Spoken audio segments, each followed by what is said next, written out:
So maybe this will be part two of our interview, kind of the second segment. So why don't we start by just kind of saying, when did things start turning south in your Australian Mormon experience? It sounds like it was, aside from the early stuff and the challenges with your family, Amanda, it sounds like in so many ways it was idyllic.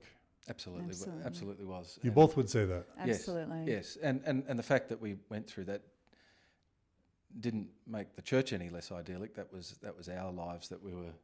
We didn't use that to look at the church in a negative way. That was something that we were sort of going through at the time. So I never blamed the church or the leadership or had it. That was always about me. So those difficulties were never because of the church. No, it was the price I paid willingly to be a member and to be true and to put God first in my life. And so I think that makes it all the harder when we went down a different road. So I guess starting in, I don't know, maybe 2013, somewhere around there, I became aware. So obviously that's when the Bloggernacle and a lot of the podcasts, and you'd been around for a little while then, had started to really take off a little bit. And so people are talking about seer stones, people are talking about polyandry, people are talking about... So what year was this about for you? About 2013. Okay, 2013. Yeah. How do you hear about Mormon Stories or the Bloggernacle or any of that stuff? Yeah, so a couple of people that I knew and some members of my family had listened to various podcasts. I came across yours. I came across other blogs, all the big ones, By Common Consent and Feminist Mormon Housewives was around then, and Times and Seasons, all the big blogs that you read, and they will have links to other blogs, and we'll talk about you and you know, it's a pretty small world really. There's a few blogs, but there's not that many big ones and ones that I was reading. But I was reading a few of them, and they would talk about things that I had never ever heard of. They were talking about Joseph Smith with 30-something wives. They were talking about aspects of the church's financial position and what they were doing with money. They were talking about First Vision accounts. They were talking about early things that happened in church history. I had never heard of many of these things. Most of them I had not heard of. And that concept or that idea of hearing things about the church, you hear things in history like, oh, this meeting occurred or whatever, that's not particularly concerning. But when you hear something as significant as, Fanny Alger or, the polyandry, those sort of things that I had not even ever heard of, not even a part of, you think, here I am, at least in Australia, a generational member of the church, raised by parents who were thoughtful and intelligent and well-read on the church, did 4 years of seminary and institute, served a mission, been a branch president, subsequently been on the High Council. How do I not know about these things? And so obviously you delve deeper into them and you have a think about them and you read about them and you realise that what we had been taught was not what the truth was. And so that process became for me starting to unravel from about the sort of 2013 mark onwards. And so there'd just be one after the other. You'd be, learning about the polyandry, then you'd be aspects of church history, mountains, Mount Meadows Massacre, the thing, all the various things that happened. And so one after the other, and you think it's like being almost like a voodoo doll and someone sticking a needle in or something like that. You can probably handle a couple, but as it goes into dozens and dozens and dozens of them, you start to feel a little bit of pain, and that's ultimately what I felt. So you get to a point and you say, well, what do I do about this? How do I make sense of this in my church experience? And so I started blogging and writing as a means of trying to express what was going on up here for me, and trying to make sense of it and get people's commentary on how I was going to make sense of it. At first, were you hopeful that you could remain believing with all these problems? Absolutely. Were you optimistic? Absolutely. I was confident, like probably everyone would be in my situation, or most people are, that there was a good answer to whatever question I had. I remember being on my mission and coming across people who had lots of questions and saying, I can answer all of them. And if I don't know, I'll go and get the answer. And so I was confident that somebody else could do that for me. Unfortunately, over time, well, they did find answers for me, but they weren't the answers that I had sort of wanted or expected. The answers were some of the things that we'd been taught, and I know Amanda has had experience in this too. Some of the things that you taught were lies actually weren't lies, and so the church has not been forthright in a lot of those, and you realise these things that I've been thinking haven't been right, and there becomes a cascading element of that over a couple of years for me. And so, as I said, that's why I started blogging, started writing about it, started thinking more heavily, and started getting more exposed to again, your podcast. And a lot of the guests that would come on would speak about very hard things and in relation to the church, and it came. It was very hard. I think it became very hard up until a point. We'll get answers, and then it sort of reaches this crescendo of a point where maybe it's not possible to come back from this, and so I became very disillusioned and distrustful, I guess, in a sense, of what the church was saying to me, and that was hard. That was brutally hard after our experience. So how did you handle communicating with Amanda, and how did you handle communicating with leaders, bishops, stake presidents? Yeah, well, to answer your second question first, because that's a lot quicker, I didn't speak to bishops or stake presidents. I didn't. My previous experience with that type of thing was not that they were going to be of very much assistance to me at all. Occasionally I'd raise things in high priests and often be shut down as being, no, that's not right about polyandry or whatever. People would just say, no, that's not true. That's anti-Mormon stuff. You shouldn't be saying that sort of stuff. And even sometimes I had several experiences where I was basically laughed out of the class in high priests and ridiculed for holding what actually is a true belief in some of these things. It was just that people didn't know about it. And so they were mean? They laughed, yeah. And I don't think they were laughing with me. So they were laughing in a hurtful way? Yeah, well, I think so, yeah. But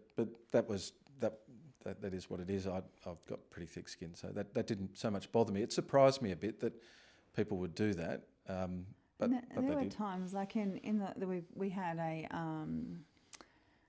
one of the high priests in our ward worked for CES and was very experienced and knowledgeable.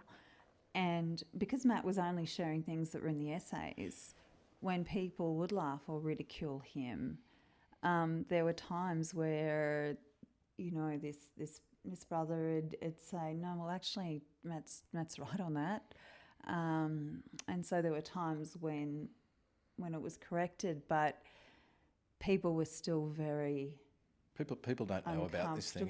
If you're in the church and you don't really want to ask the question, then there's no reason why you would know about Joseph Smith's polyandry or whatever it is that is a bit of the fringe stuff historically. But I didn't get any sense that speaking to leaders about any of these problems was going to be of any assistance. about how I dealt with it with Amanda, I didn't want to come off as being overly preachy, and I didn't believe that I had everything right, and so I would just mention things in passing about whether she knew about a particular topic. I'd have her read something, or if something was really interesting, or watch something on a podcast or something like that from time to time. But I didn't want to, because I knew how difficult it was for me to process this, I didn't want to say, here's 500 pages of stuff, have a read and see how you feel after that. That's not something that I wanted to do. So we'd talk about stuff, and we'd always talk about church stuff and stuff in the home. So that was not unusual to do. Just in that time, it was about different topics and stuff that was pretty hard to hear. But I don't know if that was your experience in me doing that. No, I felt Matt definitely used the breadcrumbs, little tiny bits that weren't overwhelming.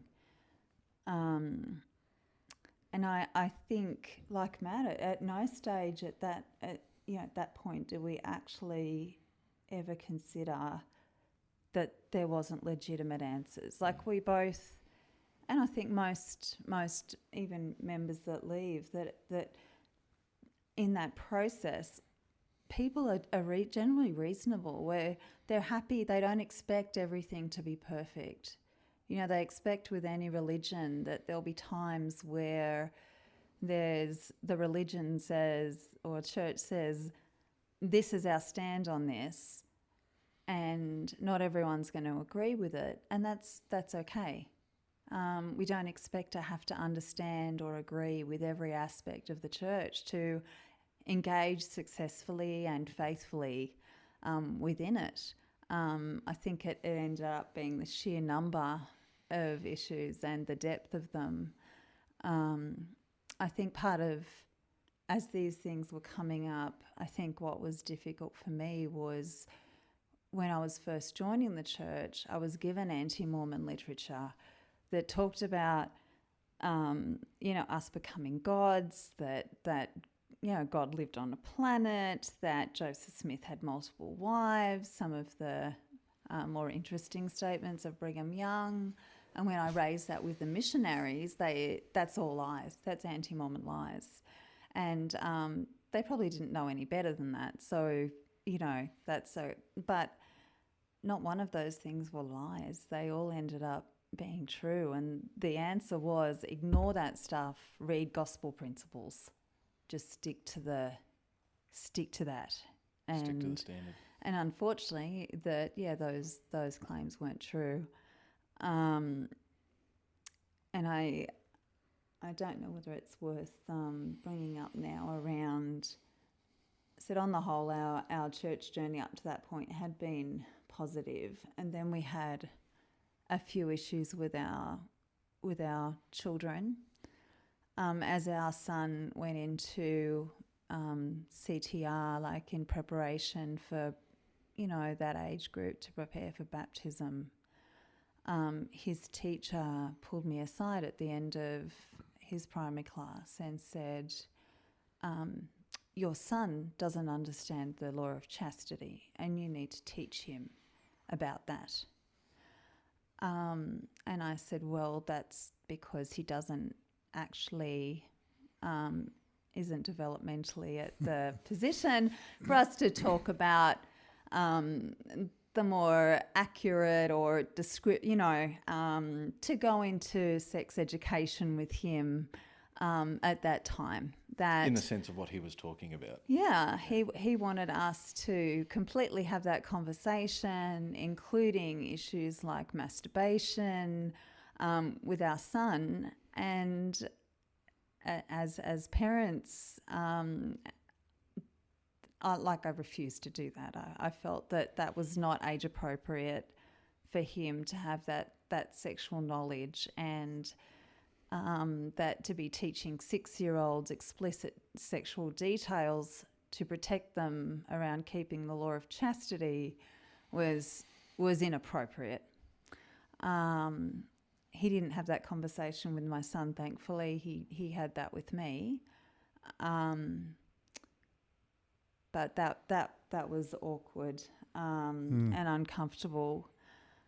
And then, but once again, I didn't see that as an issue or a fault of the church. That was that person. That was that person's choice or view around that issue, and it didn't reflect the church not being true. It was just a person. Right. We then had, as our girls went into teenage years, we had lots of issues around modesty. And so there was inappropriate lessons around chastity that multiple children came out of that and felt uncomfortable around those conversations. On one occasion, my daughter wanted to bring a friend to a church dance. It resulted in a lot of anxiety. There was young people not being gained admittance, like being sent away from a dance because their clothes weren't viewed as modest enough.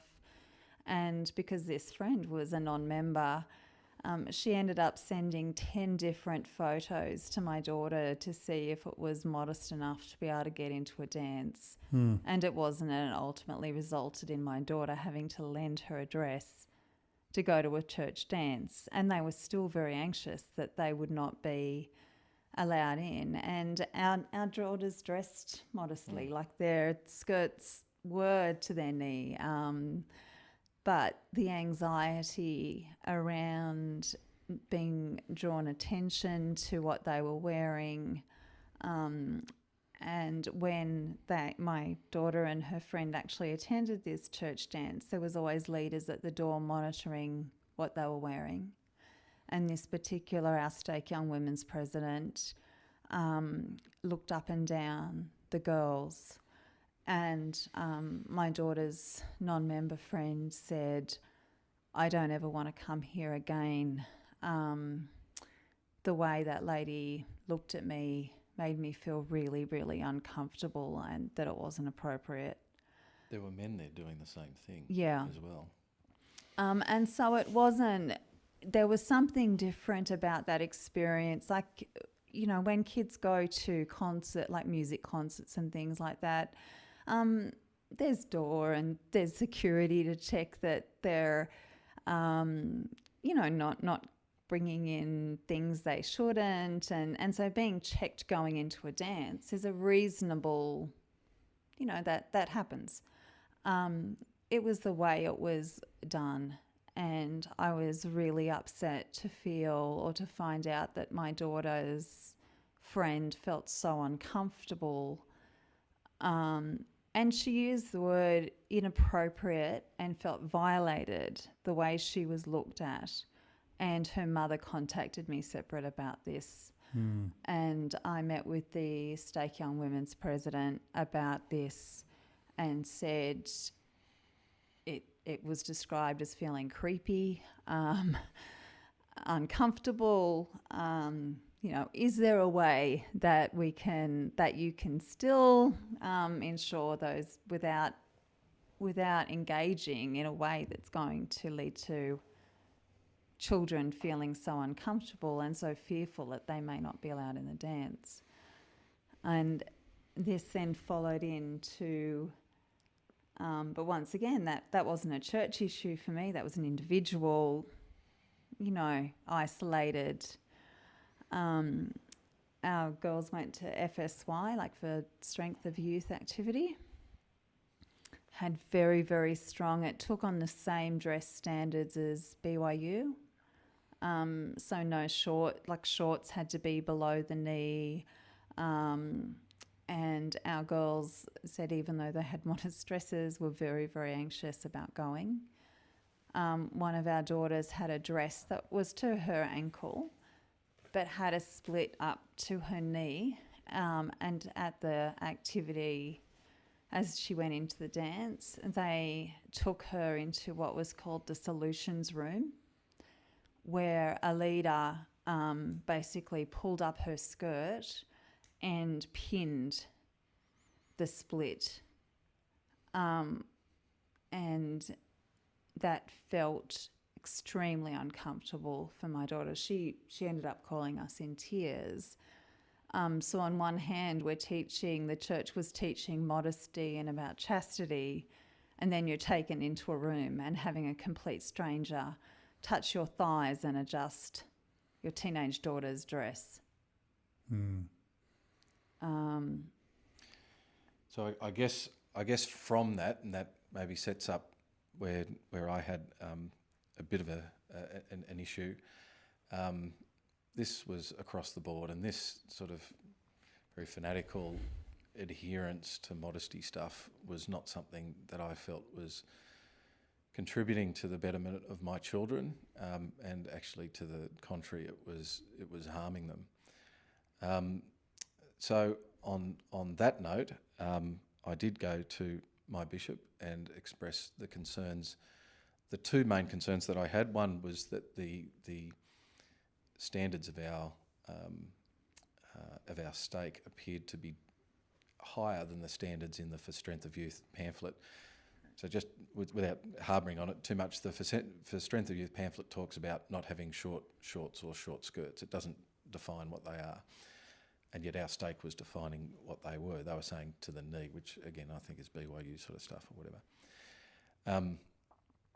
That was one concern that I had, that the church, that our stake standards were higher than the churches.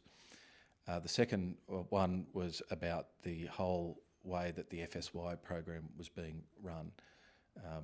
That modesty part of it, there was a whole bunch of other stuff that was completely inappropriate. And so I realised that this was probably going to go a little bit further than just my bishop, but I realised I needed to go to local leaders first. So I approached my bishop. He was hopeless. I went to a counsellor in the stake presidency, the guy that looked after the youth. He's a lovely, lovely guy, and listened to my concerns, but realised that it was above his pay scale, so he referred me to the stake president. I spoke with the stake president, and whilst he listened to my concerns, was like, these are general, these are the issue of the stake he addressed, because he's the stake president, he can address that, and he said to me that he was going to, so I was satisfied with that. The idea of the way that an FSY program is run is beyond it's not his purview. So he said that he couldn't do anything about that. So it was then, and this is, I think, early 2015, give or take, I contacted my area president, who at the time was Kevin Pearson. He's a general authority. He's, I think, a member of the first quorum of the 70. And I've actually got the letter that I wrote to him here, outlining my concerns about our stake and about the FSY program, expressing to him that I had tried to resolve this with local leaders of the church and have been unsuccessful because predominantly it wasn't their job to fix. He got back to me after a little while, and he said some very, very positive things. I never spoke to him, but I corresponded with him directly by email to his LDS email account. And perhaps I could just read a paragraph, John, if that's all right. Please, of his response, which are very good. He says, your letter, blah, blah, blah. Your letter was well written and helpful in understanding your concerns about these issues and the impact they are having on your family and others. In fact, I think you make some very strong points which deserve some investigation and response. With your permission, I would like to forward your letter to those in Australia and New Zealand charged with overseeing the FSY conventions and request from them some response to the concerns raised by your letter. Furthermore, I would like to forward these same concerns to the priesthood department of the church and to those who oversee FSY within the priesthood department to inquire about the wisdom and necessity of creating dress standards for FSY that are above and beyond those specifically outlined in the For Strength of Youth pamphlet. In doing so, we would be happy to mask any identifying information, etc., etc. Do you feel comfortable with that approach? So I was satisfied. I was more than satisfied with that response. To have a general authority be in direct communication with me and suggest that he was going to forward my letter to what is a general committee of the church that has apostles on it, I thought was something very exciting, and I didn't think that would happen. I think he'd just say, "Oh, we'll look into it and we'll get back to you." But he was very specific with the things that he said that he was going to do.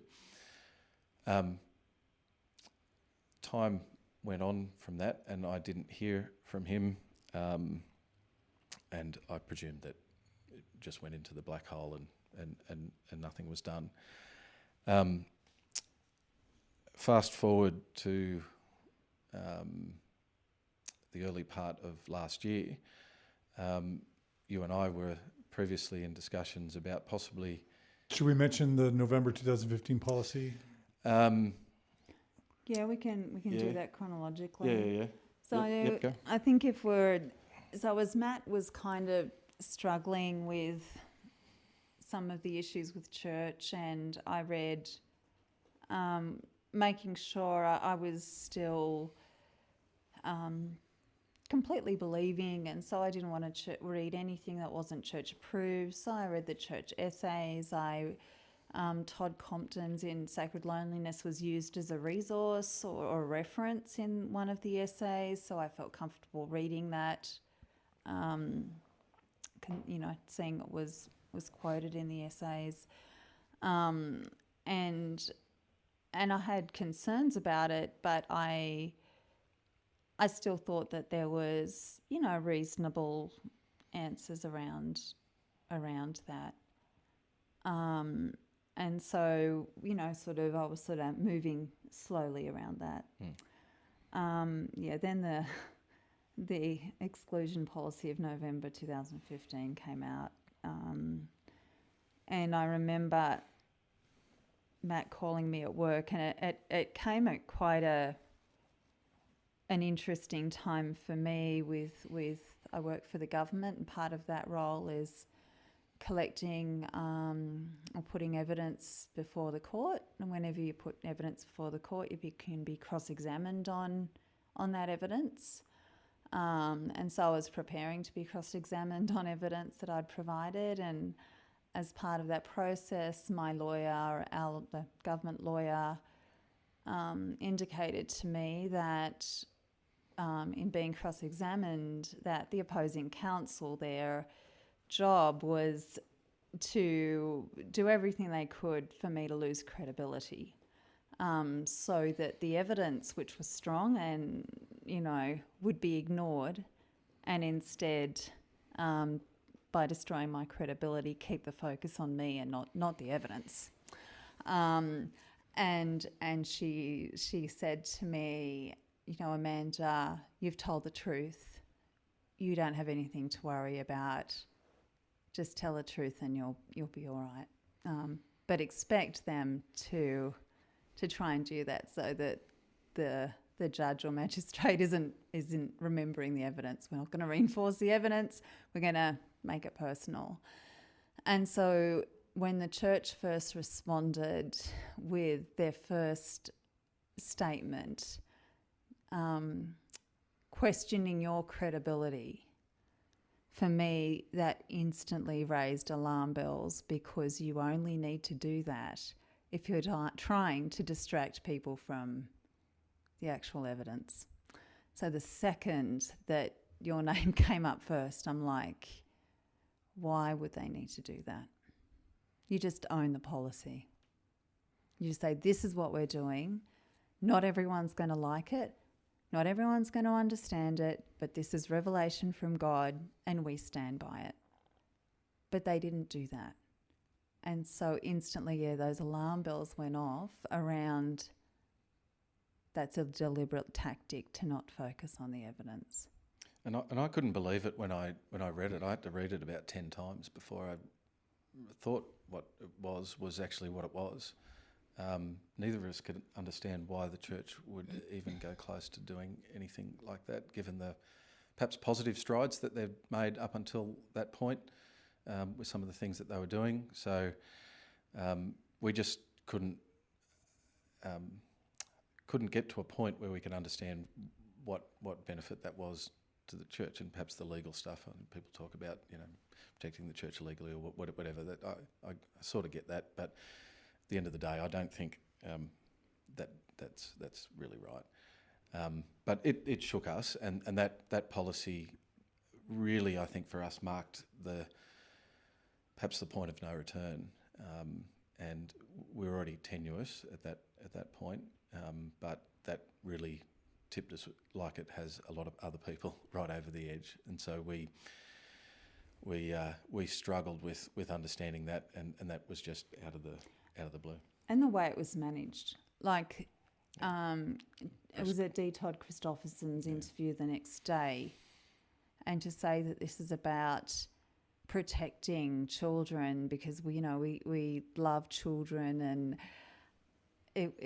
he looked at it was just terrible. And then for it 2 weeks later, it was Elder Nelson at the time, to say now it's revelation. So the process, separate to the policy, the process of the way the church negotiated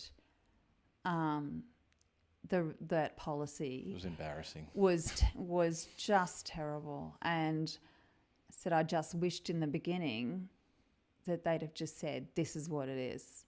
And so there was that issue around why. So the infallible leadership for me suddenly was put into huge question because of the way they managed it, separate to the policy itself, because it was just a mess. And so they should have just stood by and said, we have authority from God. This is the revelation. Sorry, people won't like it, but this is it, full stop. So that process was difficult, and so of then course, you met with Bishop. Yeah, and so there was issues around, for me, ethically, around why gay marriage is an automatic, view as a now label as an apostate behaviour, but not if you murder, not if you're a sex offender. Rape is optional. Optional. A disciplinary council is So- optional for rape, Yes. mandatory for same-sex So marriage. suddenly, that's the worst thing that you can do. The other side of it is, within my role, we the organisation I work for, we work under the banner of the United Nations of Convention on Rights of Children, and that just does not sit. And when at times we would play in primary to help out, and I remember one day they announced a baptism, and some of the kids were so excited. They jumped up on the chairs and were so excited this child was getting baptised, and it broke my heart because I thought, what if there's a child that has gay parents there? How does that child feel? How can they say that they're doing this to protect, or because we love children so much? And to know that they're not going to be baptised at all until they're 18, and only under certain conditions. They're not going to receive the priesthood. Like I just could not sit with that being fair or reasonable to put a child through. Or necessary. It was, and for them to dress it up that way was offensive to me. I couldn't sit with it. I wrote a letter to my bishop and met with him. The letter basically said, I acknowledge the church's right to have that doctrine. I acknowledge the church's right to develop policies that I maybe don't agree or understand. That's okay. But this does not sit well with me, and this is why. At that stage, he had no idea of the policy, so he had to read it. But he kind of got back to me with the D. Todd Christopherson spin of, we love children, and, it is what it is. And I had no further plans about what we were doing about that. I was earnestly trying to understand the policy and find out from some of the couples that we associated with at church that were good friends about how they process it. We had some reasonable, kind, thoughtful, introspective friends, and so in trying to process this, we talked to people, and it was no more than 6 people at various times when a couple had come over, and it would come up, and it was never this is bad or terrible. It's like, so what do you think? Because I was quite happy for somebody to be, and open for somebody to say to me, oh, yeah, that's tough, but this is the way I think about it. And for me to go, oh, okay, I hadn't thought about that. So I was open, and my intent in talking to anybody about the policy was to understand it and see, can I make this work? Unfortunately, I thought those conversations were reasonable and appropriate, but it seems that some of those people were concerned about my engagement in the gospel and in this issue, and went to the bishop about it. I would have probably liked it for them to say, Amanda, I'm a bit concerned, can we have a chat about this? But they didn't do that. As a result of only conversations in my own home, I never discussed this at church. I never raised this issue in a lesson, in a talk, online, in any way. And the bishop still deemed it as me behaving in an apostate manner, and started to pressure to meet with us and to, I guess, give direction and to address this issue of apostasy. He was very, very... So you met with him? You met with him? Yeah, well, I met with him because of the amount of pressure he was starting to apply. So we were getting lots of emails from him demanding to meet with us. Matt said, I'm not going to engage with that, because I'd started the process with what was a really respectful letter, and it was causing me a lot of stress, these constant emails and pressure from the bishop.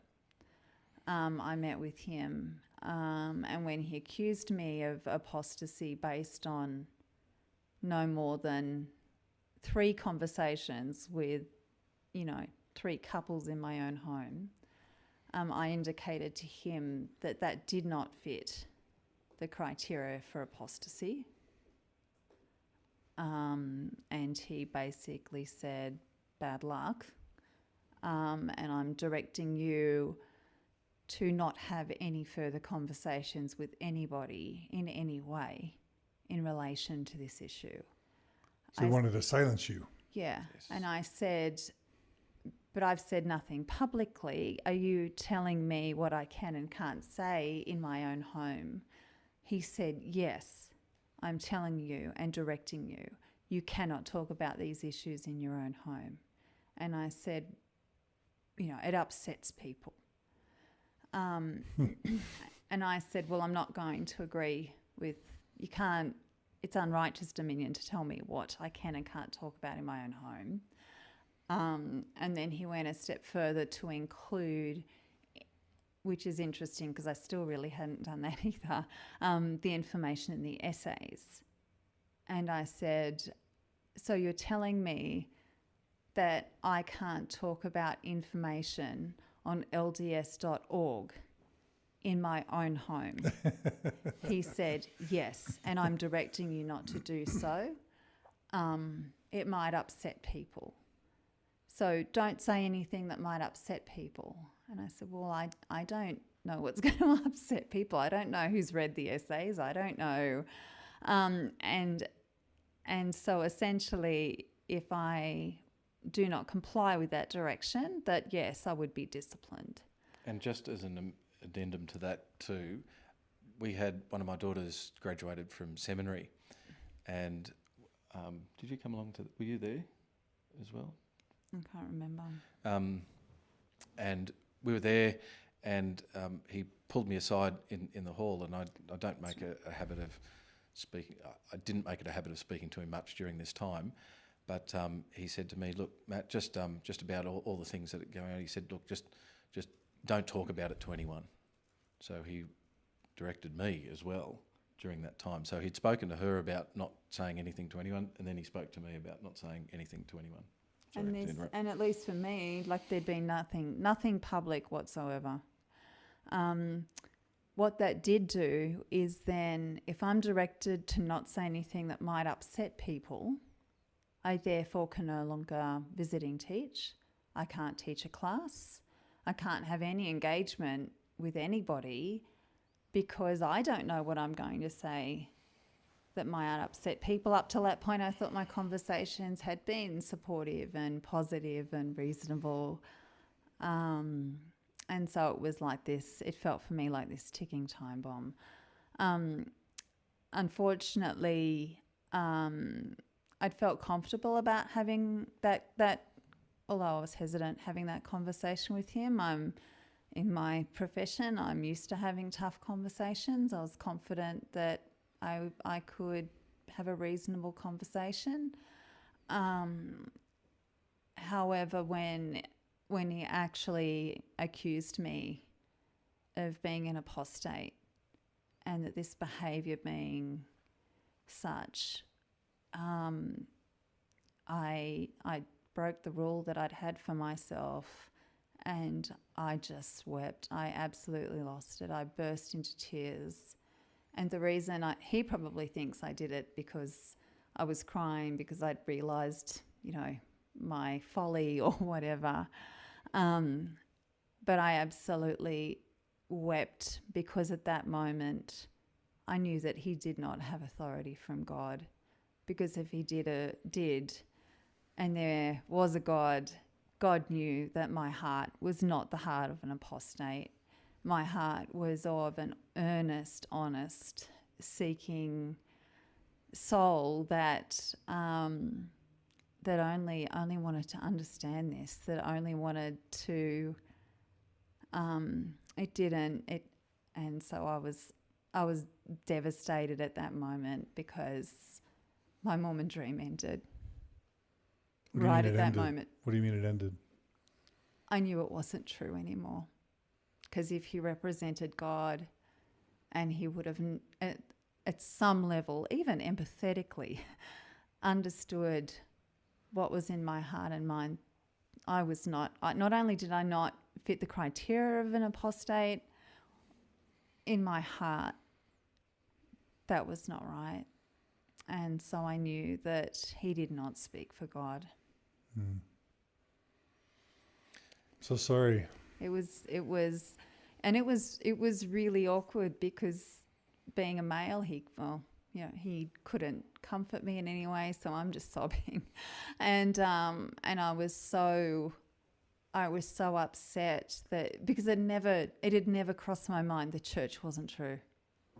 It was about trying to make it understand it. If I understand it a certain way, it was never on my radar as that. It was, okay, the church is true, but there's some imperfect stuff going on and that's all right. We can work through that. But yeah, I sat out in the car for a good 20 minutes. I couldn't drive. I just absolutely wept, and I went home in a mess. And she was said my Mormon dream ended. And it must be partially complicated by the fact that you had made such sacrifices to join. So I can just imagine in your brain sort of all the pain and anguish around your family and even the wedding and your parents being excluded, all of that coming back to you and saying, at least at some point, oh my gosh, what have I done? Well, even my mum, I felt, she'd warned me all those years ago. And when I actually told my mum, because my dad has passed away, but when I told my mum that I'd left the church and I was really waiting for the biggest I told you so ever. And my mum wept and she said, But Amanda, that meant everything to you. That was who you were. That was your identity. And so at some level, at some stage, she realised that, and it caused her such sadness for me to lose something that was me, that was part of me, that I loved. And so I was so grateful for her seeing it that way. But yeah, she got that it was everything to me. It was a part of every part of who I was, of every second of every day. And it was gone. And seeing Amanda come home after that too, John, was very tough, because those are the things that she was talking about it's I'm done. This is not something I can make sense of anymore. And in some sense, I don't know if I'd got to that stage myself, but she had, and that was tough to see for her.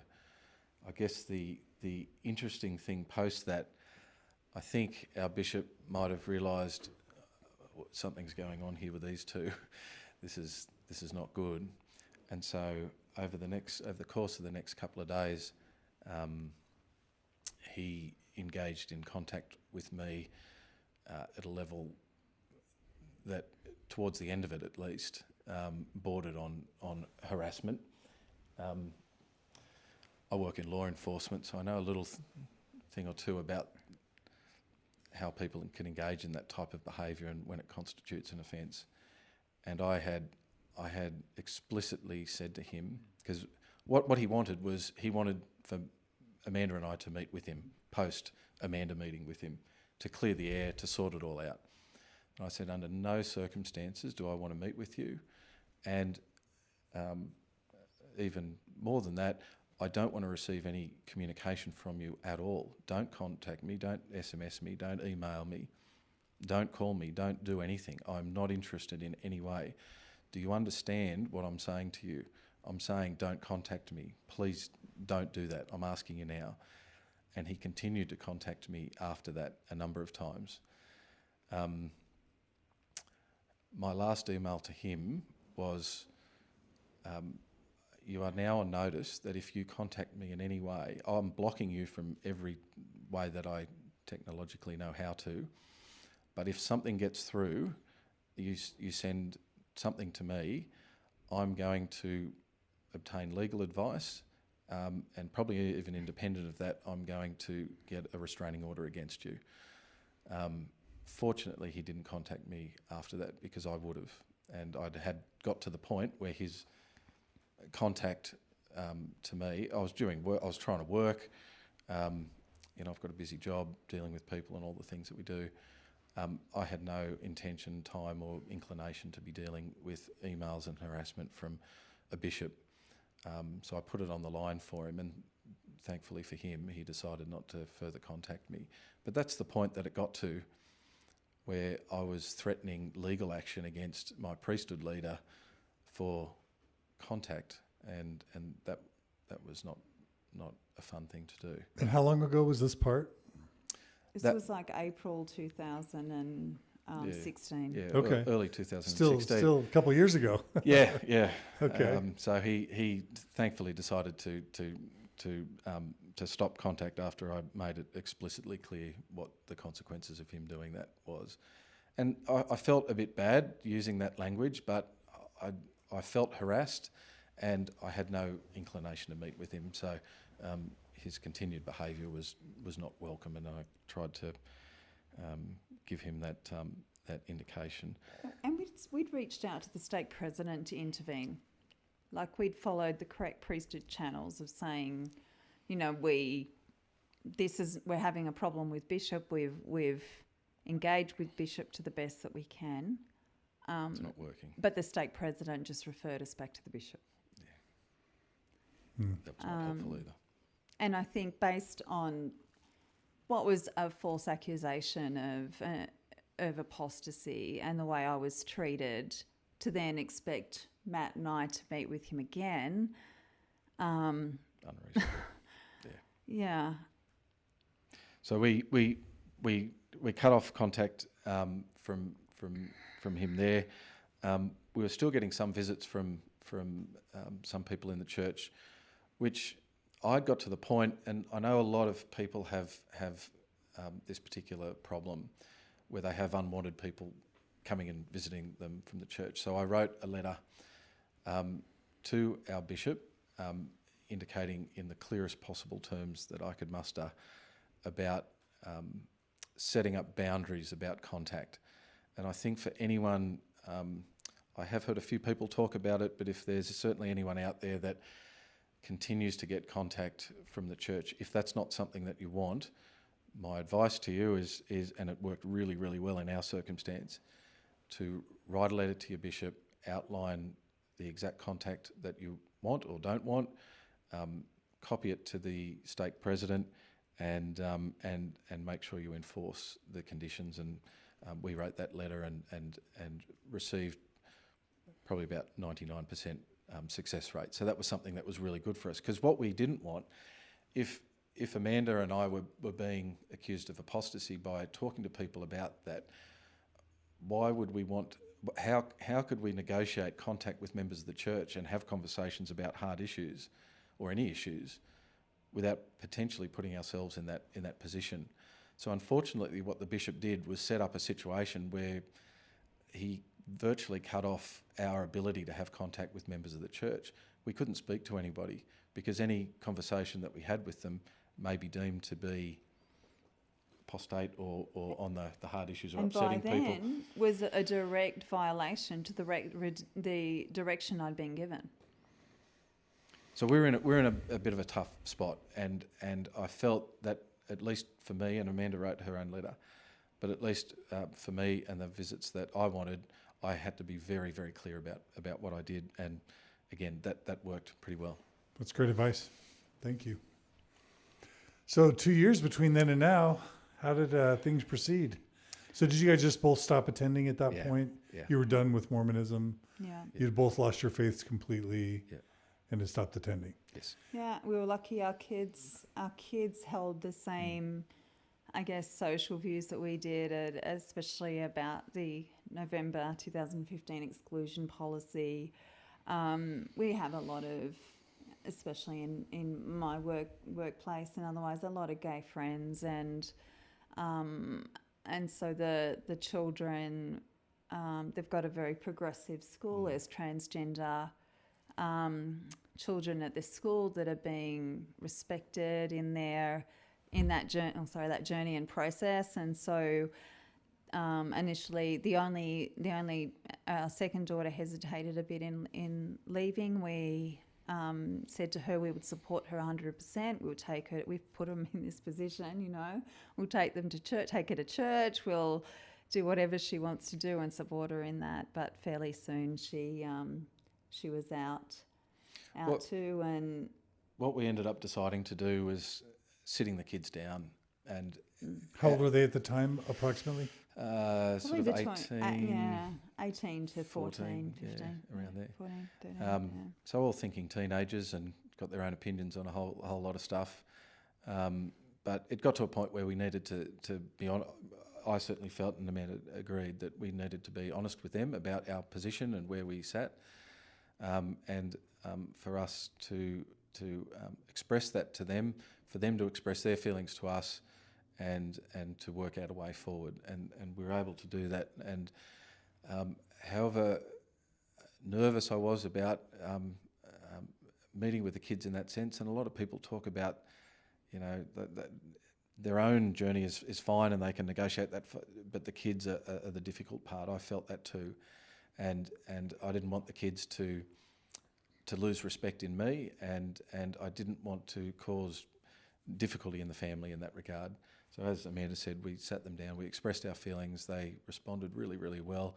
They shared some of their own concerns about the church, which they hadn't shared before, which was nice, and we worked out a way forward. And we said to them, as Amanda said, whatever involvement they want in the church, we would be 100% supportive of that, because that's their journey, and we didn't want to stifle that or change that for them in any way, given the way that they had been raised. As it turned out, they made their decision to not attend anymore, and none of them do now. But that was a positive experience for us, and I think maybe not all families have the same experience, but I guess we're lucky in a sense that that's the decision that they all came to, and we would have been supportive whichever way they decided to go. But as it turned out, we were happy with our way forward, and yeah, however hard that was, it was a discussion that we needed to have. And I think Matt ultimately took that same process with me that helped me never feel threatened. It's hard when you're a believing member to hear things that upset that apple cart a bit and can set off that defensive, fight flight sort of thing and process. And so I think that Matt did it, shared his views slowly in a conversational discussion type environment, said little tiny bits, but there was always a feeling that whatever I chose to do, he would support me in it. So I never felt threatened in that way about what they meant. There was a period of time where he would go to high priest when we're active, and I would say to him, and I'm ashamed of it now, but I would say, "Hun, please don't say anything controversial today. I didn't listen to her. Please, just toe the line." And so I wanted to keep our little Molly Mormon family, and resented that he was threatening that. And then I came across a comment that he'd written in a post around being bullied in high priests, being laughed at. And I had no idea that was going on. And I felt terrible that he had been going through this alone, that he'd been told that that any comments he was making was being monitored by the stake presidency. So his safe space in the blog world of being able to process and negotiate these church issues was shut down, and I wasn't listening either. And so when I read that, I felt sad that he'd been extremely thoughtful of my views, but I had completely ignored his. And so that changed for me, and I started to listen, and I started to think, he's a sensitive, intelligent, thoughtful person, and I trust him. Maybe I should have a real serious listen to what he's saying. And if the church is true and you pull it apart, it should go back together. It's like if there's truth, it can't be harmed, and if it isn't true, it ought to be. And so it was kind of like this puzzle or Lego set. You should be able to pull it apart, look at it, and put it back together. Unfortunately, when you pull it apart, it doesn't go back together the same way. Some people might be able to get it back together in a way that they can still work it. For me, it didn't. But I felt really sad and really shocked that a group of high priests who are adult men, we're not sort of talking about 12-year-olds in young men's, not that bullying's ever okay, but, to have adult men laugh and be dismissive and rude and bullying was just appalling. And so if that's something that I wish I'd have done differently, is actually listen, and that comes from a space of people feeling threatened, and what they know, their Mormon world, which takes up everything, is being threatened, and that's scary. But you can still listen and find a space where you don't actually feel threatened by that. Like, why are we threatened by an alternate view? Why can't we just say, yeah, it's okay that you believe this and I believe that? Why, the fact that it sets off such strong defence to it is probably obvious, but also sad. Yeah. Well, that's neat that you were both able to get on the same page, and that must have felt. How did that feel for you, Matt? Well, I started before she did, and then she finished before I did. So, in true, pragmatic woman style, she got the job done in probably a third of the time than I did. But I took a little bit longer. But it was interesting seeing her more rapid progression. And I guess she joined the church quick, and she married me quick. So maybe leaving the church quick was not unexpected. But it was hard, I think, for both of us, seeing that the pain that we were going through. If the church was not something we cared about at all, as you say, we'd just be stopped going. We wouldn't be here talking to you. But it's something we 100% cared about, and were engaged in, and was a part of our life and part of who we are as people. And so it made leaving all that more difficult for both of us, and perhaps seeing each other go through that was hard. But we were there to support each other, and I felt that Amanda did that for me, and hopefully I did that for her as well. I think the work that you do, and there were some really profound stories that really helped. And I think one of the things that I learned from the stories that have been shared through Mormon Stories has been around expecting a grieving process. So when that happened and you go through the anger and the sadness and all of those things, that wasn't a shock to me because it was being discussed here. I could see it coming, and when it comes, you can accept it and say, all right, it's okay to be angry. One of our daughters was particularly angry. She felt a bit sort of ripped off about her teenage years. And it's like, anger's a stage. It's not a destination. It's a stage. And so I think that sort of information helped. I know Marisa Calderwood's story around having the courage to actually say, is the church not true? And that's a really interesting type of faith, because you are stepping into the unknown and being willing to take whatever answer that is. And so that gave me the courage to ask, what if it isn't true? I know she spoke about having headaches all the time, and I had the same thing. I had headaches every single day. I didn't realise how anxious I was. I thought I was happy as a Mormon. And now I can see how life really is happy.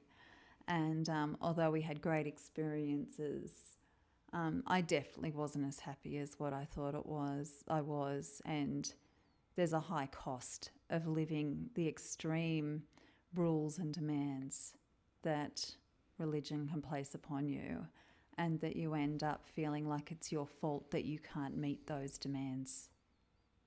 And you're never good enough. Sorry, honey. Sorry, I didn't mean to interrupt. I guess as you were talking there, I remember listening to that podcast in bed from Marisa and hearing that comment about her saying that, just give space, that maybe the church isn't true. And I remember how much that affected you at the time, and Amanda spoke about that for weeks afterwards. And it was just something very critical that gave her space to go through what she was going through. And I think that's the good thing about this type of podcast, and I guess part of the reason why we're coming on, sharing our experience, is that that's how we all get through this, and we're all going through it together in our own ways, and being a little bit isolated from all the stuff that's happening here in Australia, and there would be other people isolated in other countries far away from here as well. Maybe getting this and learning from each other, and that's a really good part. So the Maloof story, Lance Miles and his wife, just some wonderful, heartfelt podcasts, and the Calderwoods and the Matsons really inspired us and helped us to go through what ultimately is a really difficult process. To answer your question about the next couple of years and what gets us to this point, I guess a lot of that has been sort of negotiating with our family, our respective families. Man has spoken a little bit about her family, but also my family, who are all still attending the church. So that's been a little bit difficult. I'm the eldest son. Perhaps there's something there, I don't know, but obviously it's potentially very disappointing for a parent to learn that their child is no longer believing or attending. And so negotiating with families is one thing, and something very difficult. That's probably what we've done over the last little while. I guess I got to a point where I felt that I needed to inform my family. There's kids and parents sort of geographically all in different places, and so I chose to send them a letter, and that was probably about the best one. I know a couple of people have done that in various forms, and I found that to be something that was really good because it enabled me to get my thoughts down. I could change it, and then when I pushed send, I had to be happy with it at that point, but I had time and space to share my thoughts and to go down that road of telling them in a way that I wanted that information, rather than have an argument with somebody, or not that they particularly do that, but I didn't want to have to feel like I defended myself. What I had done, and I wanted to just share that. And it was fairly short, like it wasn't a rundown of every problem we had. It was a really... No. And it was well received. And when was that letter sent? I sent that, I think, around about the time that we had the problems with Bishop. So maybe that May time of 2016. Okay. And Matt's family, we couldn't have. Their reaction and support said, I'm sure inside they're sad, but they couldn't have behaved any better. We feel loved, we feel supported by them. We still are happy to attend, baptisms, or when we're there, we'll ask about and genuine interest in, how's your calling going? What are you doing now? So that they know that we're comfortable, that the church is important to them. They're important to us, and we're happy to hear how that is. We don't, if they want to ask us about some of the issues, we're happy to discuss it, but we generally don't force any of that information. If they want to know, they can ask us, and that's been working well. I think we're very lucky in that very sense, fortunate to have a family that's can be sad, but also supportive. They're not some things that go easily together, I think, for a parent, seeing a son do what I've done in leaving the church.